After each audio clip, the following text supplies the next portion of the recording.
Hey folks, so how often does it happen that you release a new feature and your users say, finally, really enthusiastically and comment about it on social media? If not very often, then keep watching. Basically, this is what happened with one of the startups that are using Stripe, and they have released a new feature. They published a release note on Twitter, and somebody responded, well, finally, in anticipation. And then the CEO and founder of Stripe has actually jumped on the conversation and asked people on Twitter, like, what would Stripe need to do for you to say, finally? And I thought this was such a brilliant way to elicit user feedback and get some ideas on the problems that your users are really struggling with.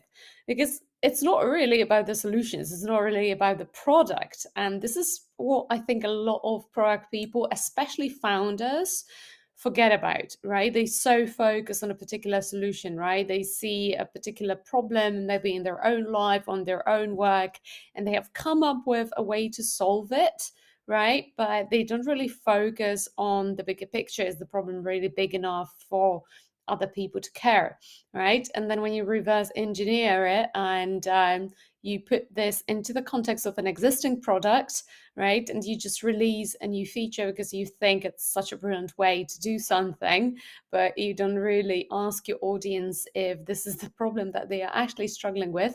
You may end up with a lot of features that are heavily underused or not used at all, and then that you then need to kill.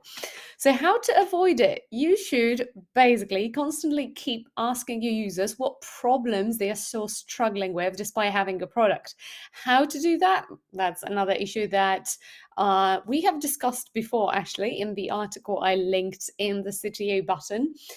Well, you should do continuous product discovery, user discovery, right? So the easiest way to recruit your users to answer a few questions about the problems they are struggling with is inside your app.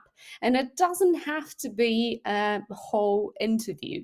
Sometimes it's just about asking one smart question through a micro survey while they are using a certain feature and maybe being successful with your product, right? What else? What problems have we left unsolved? For example, right? Like, what would we need to change about the product for you to say, finally? So, go grab these ideas, have a look at how to create these in-app surveys. Easily, there are a few more use cases in this article.